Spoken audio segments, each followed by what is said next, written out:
This video is for Speed Cookie, who asked about using a Marlinspike. Here you have a typical trucker's hitch where you pull in your mechanical advantage.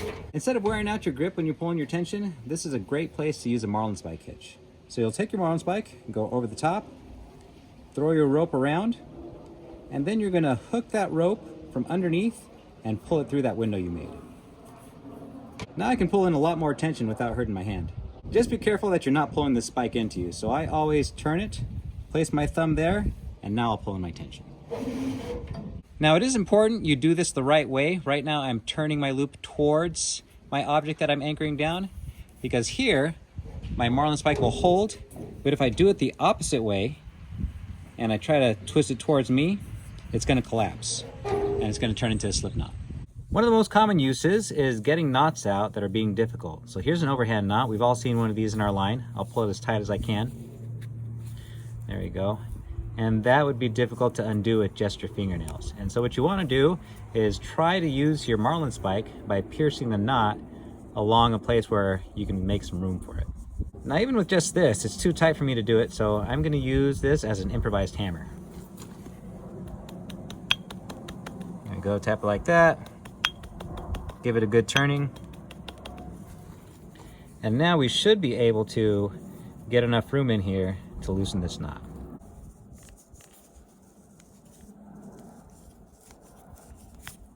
There we go. Now I also use my Marlinspike to create a form so I can set up knots.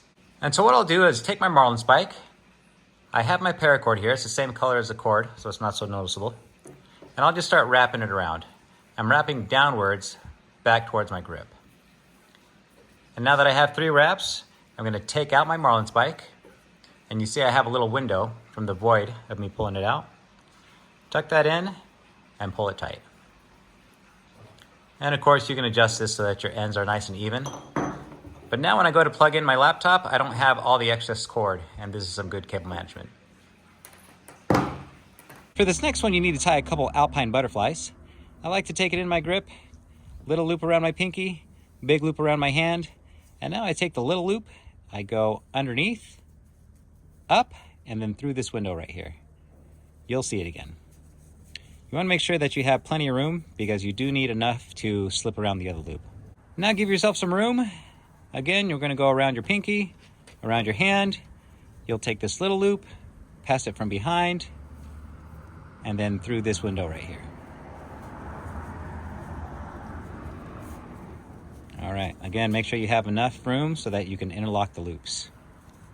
The way this works is you're going to take one loop and you're going to thread it through the other one.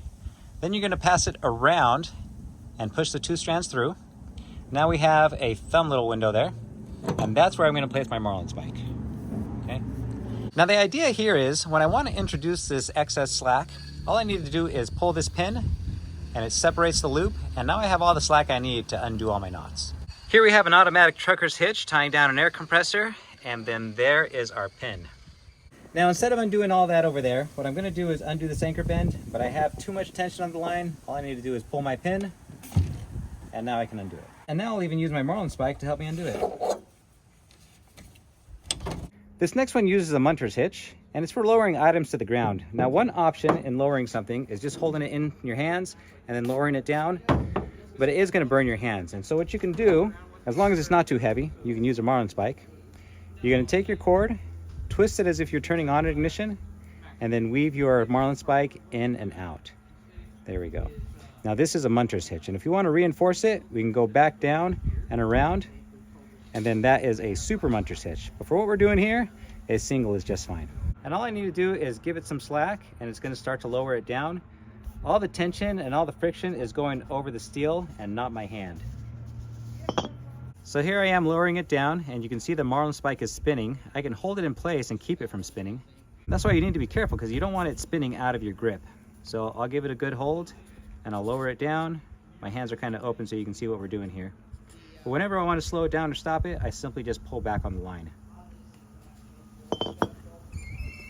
Here's one of the more common uses for a Marlinspike. We're going to I-splice this rope. And so what I'm going to do is just find a spot right here and push a hole right through the rope. Make sure that it's open enough so that I can pass my free end through. There we go. So there's one. Now I don't want this to slip back through, so I'm going to make another hole right at this end, and I'm going to pass the opposite side through. So here we go, make a big hole. Okay.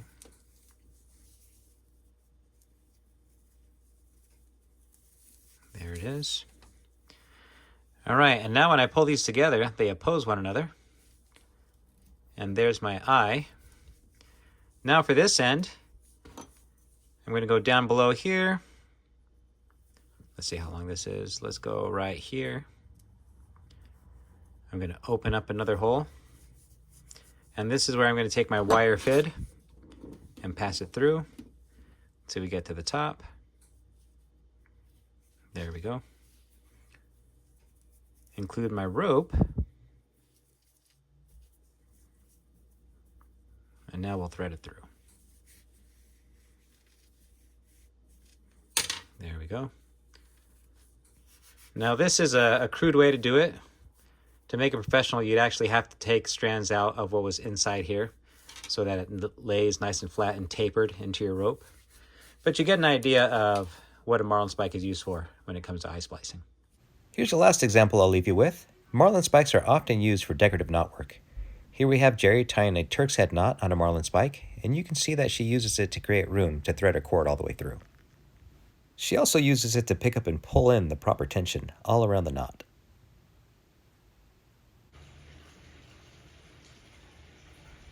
Well, thanks for hanging out until the end of the video. Since you're here, let me show you what I'm working on. So I'm in the middle of designing a leather belt loop holder for the Marlinspike. Here's the design right here. See, there it is sketched up. I cut it out of aluminum, and the idea is that we'll slip it onto the strap and then size it to fit your belt. I'm going to pick this one right here, and you'll be surprised how well this actually holds. Took me a few tries to design it the right way, but seems to be working pretty well. Okay. Once we have it interlocked, now it's ready to be placed on. And of course you see the soot in my hand because it's laser cut. You would just have to wash it off. So I can take my spike, place it into my belt loop, and then when I need it I'll just slip it back out. This one isn't tumbled, so it kind of grabs onto the Marlinspike, but I'm not sure if I'm going to offer it for sale, but here's what I'm going to do. If you'd like to support my channel and happen to be one of the next 20 people who pick up a Marlinspike from my shop, awesomeforsale.com, I will include one of these belt loop carriers absolutely free.